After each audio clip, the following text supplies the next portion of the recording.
Marcus Williams had found peace in the small town of Millbrook, nestled between rolling hills and endless cornfields. After 20 years as a Navy SEAL, including 5 years with SEAL Team 6, he had traded his tactical gear for gardening gloves and his combat knife for woodworking tools. The modest 2-story house on Elm Street wasn't much to look at, but it was his sanctuary, a place where the ghosts of war couldn't follow. His neighbors knew him as the quiet black man who kept to himself, tended his vegetable garden with military precision, and could fix anything with his hands. They saw him jogging at dawn, his movements still carrying the fluid grace of a predator, but they assumed he was just another veteran trying to find his place in civilian life. They had no idea that Marcus Williams had eliminated more high-value targets than any operative in modern military history. The townspeople didn't know about the medals locked away in a safety deposit box, or the commendations from 3 different presidents. They didn't know about the night raids in Afghanistan, the hostage rescues in Somalia, or the classified operations that would never see daylight. To them, he was simply the polite man who helped elderly Mrs. Henderson with her groceries and volunteered at the local food bank. Marcus preferred it that way. After 2 decades of living in the shadows, anonymity was a luxury he cherished. The trouble started on a humid Tuesday evening in late August. Marcus was in his workshop, hand-carving a chest set from walnut wood, when he heard the rumble of motorcycles approaching. Through his window, he watched as 6 men on Harleys pulled up across the street, their leather vests bearing the patches of a white supremacist group called the Iron Eagles. Recognized the type immediately, weekend warriors playing at being tough, their racism a mask for their own failures and insecurities. The leader, a heavy-set man with a shaved head and spider web tattoos crawling up his neck, pointed directly at Marcus's house while talking to his crew. Marcus felt the familiar coldness settle over him, the same emotional shutdown that had kept him alive through countless missions. His training kicked in automatically: assess the threat, identify escape routes, catalog available weapons. But this wasn't Fallujah or Kandahar. This was supposed to be home. Over the next few days, the harassment began. They would ride by at all hours, revving their engines and shouting slurs. They threw beer bottles at his windows and spray-painted racial epithets on his garage door. The local police, when Marcus called them, seemed more interested in protecting the bikers' right to assembly than investigating obvious hate crimes. "Look, Marcus," Sheriff Deputy Tom Bradley had said, his tone suggesting he was doing Marcus a favor by even showing up. "Boys will be boys. Maybe you should consider moving somewhere more suitable for your kind." Marcus had simply nodded, his face revealing nothing. But behind his calm exterior, something ancient and dangerous was stirring, the predator that had earned him the nickname Ghost among his SEAL brothers. The final escalation came on a Friday night. Marcus was reading in his living room when he heard glass breaking. Looking outside, he saw the Iron Eagles had returned with reinforcements, nearly a dozen men carrying baseball bats, crowbars, and gasoline cans. "Come out, boy," the leader, who went by the name Viking, shouted through a bullhorn. "Time for you to learn your place." Marcus moved through his house with practiced efficiency, gathering specific items: his old tactical vest from a hidden compartment, his sidearm from a concealed wall safe, night vision goggles from beneath his bed, and most importantly, his grandfather's Bronze Star, the only connection to family he had left. He wasn't afraid. Fear had been trained out of him long ago. But he felt something deeper, a profound sadness that his sanctuary was about to be destroyed, and cold fury at the injustice of it all. The Molotov cocktails came through his windows like meteoric fire. Within minutes, the house he had lovingly restored was engulfed in flames. Marcus escaped through the root cellar he had converted into a safe room, emerging in the woods behind his property as his home collapsed into ash and memory. From the treeline, he watched the bikers celebrate, passing around bottles of whiskey and taking selfies with the burning ruins. One of them held up his grandfather's Bronze Star. They had looted it from the wreckage when Marcus Williams, the quiet gardener and woodworker, died in the flames along with his house. What emerged from those shadows was something else entirely, a ghost from America's most classified operations, and the most dangerous man most of these racists would ever encounter. Marcus spent the next week in the deep woods, living off the land and planning. His SEAL training had taught him that the best operations were methodical, precise, and left no room for chance. He used skills that had been honed in the world's most dangerous places: surveillance, intelligence gathering, psychological warfare. He learned everything about the Iron Eagles, their real names, addresses, daily routines, family members, criminal histories, and financial vulnerabilities. He discovered that Viking, whose real name was Danny Kowalski, was cheating on his wife with his lieutenant's girlfriend. That the treasurer was skimming money from their meth operation. That half of them were behind on child support and the other half were violating parole. Marcus began his campaign not with violence, but with precision strikes against their lives. Bank accounts mysteriously emptied. Criminal evidence appeared on the desks of federal investigators. Wives received anonymous packages containing proof of their husbands' infidelities and criminal activities. The Iron Eagles began to fracture as paranoia set in. They suspected each other of betrayal, never imagining that their destruction was being orchestrated by the man they thought they had killed. But Marcus was just getting started. The first direct confrontation came when Kowalski's second-in-command, a violent criminal named Razor Rick Donovan, found himself alone at a gas station at 2 a.m. He was filling up his motorcycle when the lights went out. In the darkness, Rick heard a voice, calm, educated, with just a hint of the South in its cadence. Richard Allen Donovan. Age 34. Convicted of aggravated assault in 2019. Currently violating parole by possessing firearms and associating with known criminals. 3 outstanding warrants in 2 states. Rick fumbled for his gun, spinning in circles as he tried to locate the voice's source. Who's there? Show yourself. You burned down my house, Rick. Destroyed the only peaceful thing I'd built since I came home from war. But that's not why you're going to suffer. The voice seemed to come from everywhere and nowhere, the shadows themselves speaking. You took something that belonged to my grandfather.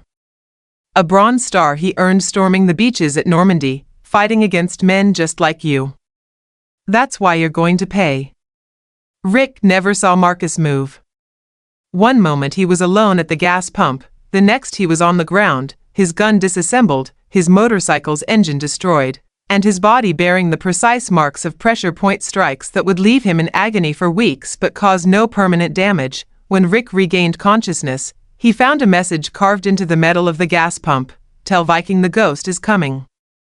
As word spread through the Iron Eagles that something was hunting them, their tough guy facade began to crumble. These were men who had spent their lives terrorizing people they saw as weaker than themselves: minorities, immigrants, women, the elderly. They had never faced an opponent who was not only unafraid of them but possessed skills that made their weekend warrior posturing look like children playing dress-up. Marcus continued his psychological warfare with surgical precision. He would appear in their homes at night, never harming their families but leaving unmistakable signs that he could reach anyone, anywhere, anytime. A photo moved on a mantelpiece. A window left open that had been closed. A message written in condensation on a bathroom mirror: "Your children sleep soundly. Keep them innocent."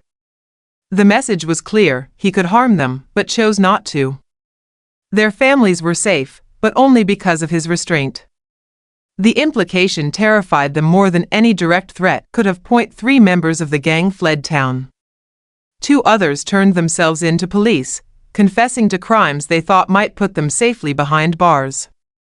The remainder huddled together like frightened children, their racism and bravado evaporating in the face of genuine danger. Danny Viking Kowalski made his final mistake when he decided to strike back.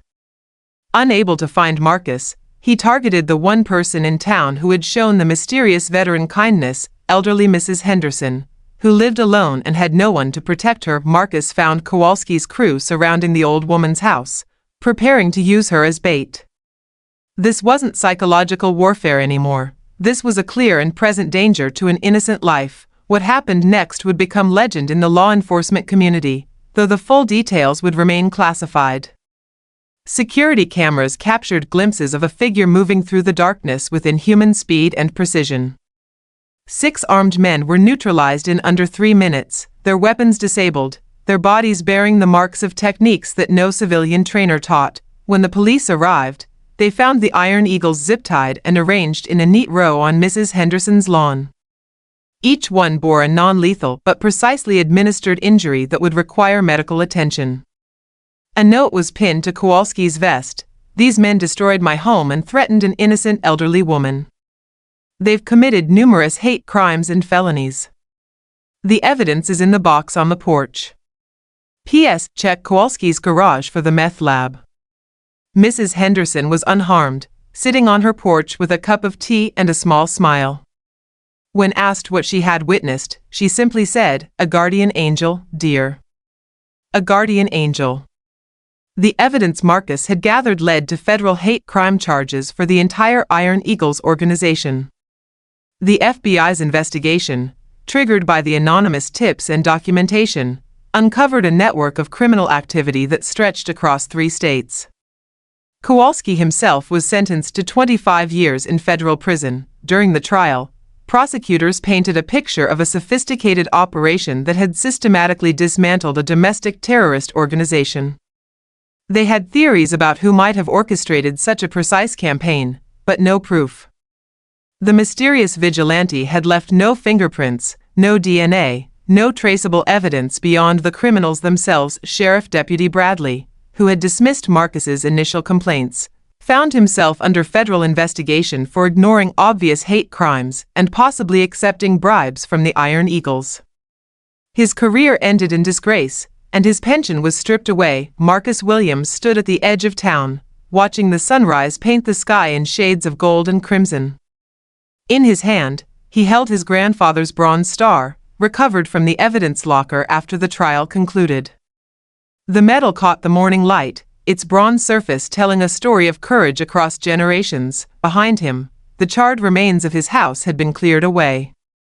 The lot stood empty now, but Mrs. Henderson had mentioned that the town council was planning to build a small park there, a memorial to veterans who had served their country with honor. Black SUV pulled up beside him, its government plates reflecting the dawn light.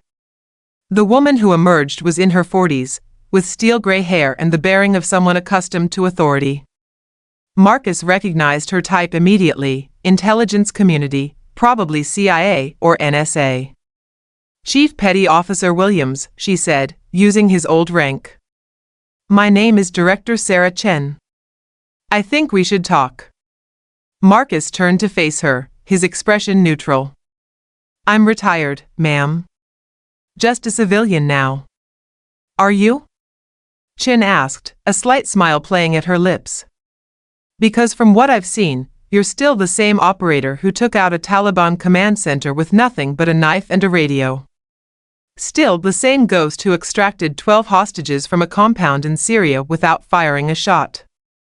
She gestured toward the empty lot. "What you did here, the precision, the intelligence gathering, the surgical dismantling of a domestic terrorist cell, it was textbook JSOC. Better than textbook, actually." Marcus remained silent, waiting. "The thing is," Chin continued, "we have similar problems all across the country. Hate groups, domestic terrorists, people who think they can intimidate and destroy innocent lives without consequence. People who slip through the cracks of conventional law enforcement." She handed him a folder. "We're forming a new unit.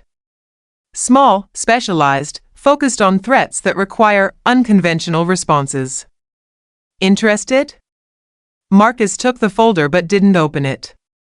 "What makes you think I'd want to go back to that life?" "Because you never really left it," Chin replied. "You just found a different battlefield. The question is, do you want to fight this war alone, or as part of something bigger?" 6 months later, in a small town in Montana, a different group of white supremacists was terrorizing a family of Somali refugees.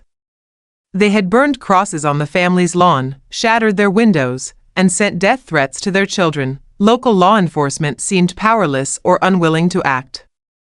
The family was preparing to flee, to abandon another home in search of safety that seemed always just out of reach. Then, one morning, the leaders of the hate group simply disappeared, not harmed, but gone, along with all evidence of their criminal activities delivered anonymously to the FBI.